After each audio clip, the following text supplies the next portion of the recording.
Bom dia, quinto ano. Hoje, sexta-feira, né?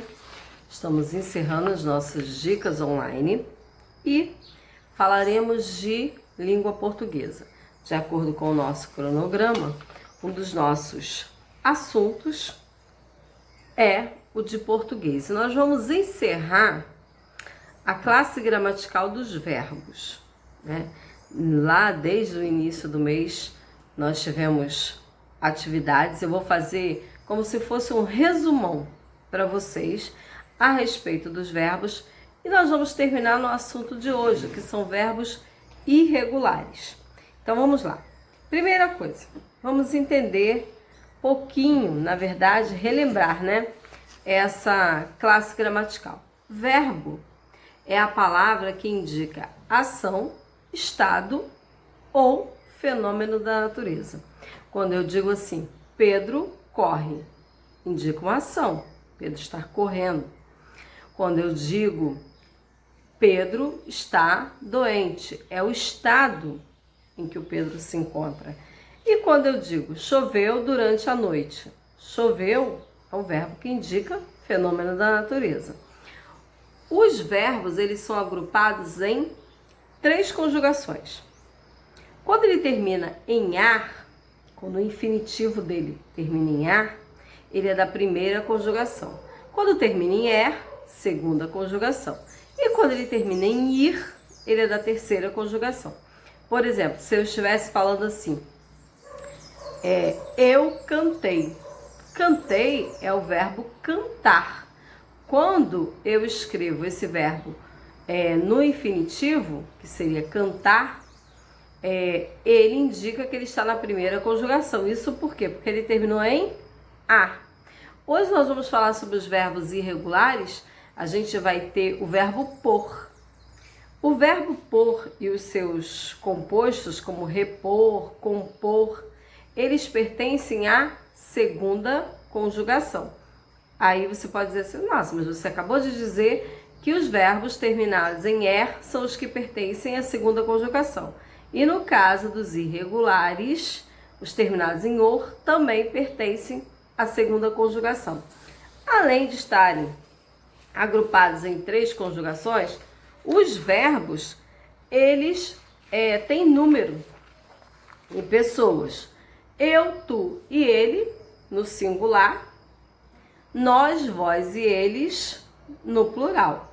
Ou seja, ele pode estar no singular e no plural e ser da primeira, segunda ou terceira pessoa. Quando eu digo assim, primeira pessoa do plural, eu estou me referindo ao eu. Quando eu digo primeira pessoa do plural, nós. Terceira pessoa do plural, eles. E, além disso, nós temos os tempos. O verbo pode estar no presente, algo que indica que está acontecendo nesse momento, no pretérito, algo que já aconteceu, ou no futuro, algo que ainda irá acontecer. O presente é somente presente. O pretérito, nós temos 3. Pretérito perfeito, imperfeito e mais que perfeito. E ainda temos o futuro, que são 2, futuro do presente e o futuro do pretérito. Além do tempo, nós temos também, já falamos, já estudamos, a respeito dos modos. São 3 os modos do verbo. O indicativo é aquele que te indica certeza, um fato certo. Nós temos o imperativo. Esse aí é quando você está dando uma ordem. E nós temos o subjuntivo, que ao contrário do indicativo, ele indica incerteza, um fato duvidoso.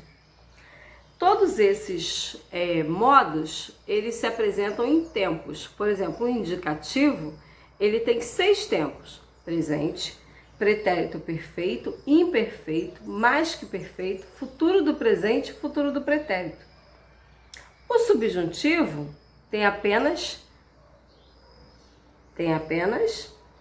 3 e o imperativo apenas 2. Então, a gente foi falando a respeito desses tempos, vocês já fizeram conjugação, já identificaram. Inclusive, o subjuntivo, ele tem uma particularidade que é mais fácil de identificá-lo. Quando você está conjugando, se for no presente, ele tem a palavrinha que na frente, não é? Que eu, que tu, que ele, que nós, que vós, que eles. E se for no passado? Lembra que eu disse que ele indica dúvida? Se eu, se tu, ó, se eu fosse a festa, olha aí a dúvida. Se eu, se tu, se ele, se nós, se vós, se eles. E o futuro? Tem a palavrinha antes, quando? Quando eu, quando tu, quando ele, quando nós, quando vós e quando eles. Então o subjuntivo ele tem ainda essa facilidade a mais de identificá-lo. Mas esse foi só um resumo do que nós já havíamos visto anteriormente. Nós temos hoje, lá na página do seu livro, de acordo com o cronograma, é da 253 a 257, nós temos o verbo por e outros verbos irregulares. Então vamos lá. Primeiro, vamos entender esse conceito de verbo regular e irregular. Um verbo, eu até deixei aqui no quadrinho para vocês, ele é regular quando o seu radical, a sua ideia principal, ela não muda na conjugação. Eu coloquei até aqui separado para você entender o que é radical. Radical é esse pedacinho aqui, ó. Você pode observar que em todo ele ficou igual.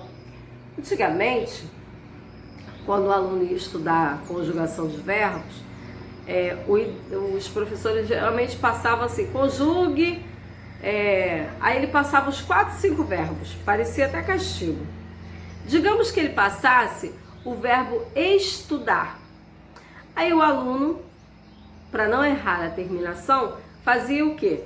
Ele colocava a parte do radical, estu, parava no D, e só completava com esse finalzinho, ó. Eu estudo, tu estudas, ele estuda, nós estudamos, vós estudais e eles estudam. Era feito dessa forma, separadinho, só para ir mudando a terminação. Quer dizer, mudando a parte radical e a terminação era a mesma. Se o verbo fosse da primeira conjugação, bastava encontrar um verbo da primeira conjugação e mudar ali o radical e a conjugação estaria certinho. O mesmo não acontece quando os verbos são irregulares. Irregulares por quê? Porque significa que eles mudam. Aí eu trouxe aqui para vocês o verbo ser. Se você observar, em cada uma das pessoas está conjugado de forma diferente. Ó. Eu sou, tu és, ele é, nós somos, vós sois e eles são. Você pode observar que nenhuma ficou igual a outra. Isso é ser um verbo irregular. A mesma coisa acontece com o verbo por, que vocês vão ter aí no livro de vocês. Lá na página 153 está falando sobre os verbos regulares. Na 154 está falando sobre os irregulares.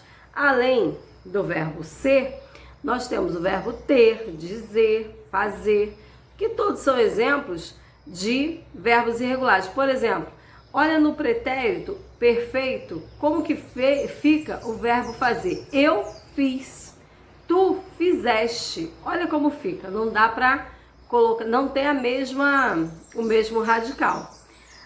Aí ele trouxe exemplos de verbos irregulares. Lá abaixo você vai sublinhar os verbos irregulares.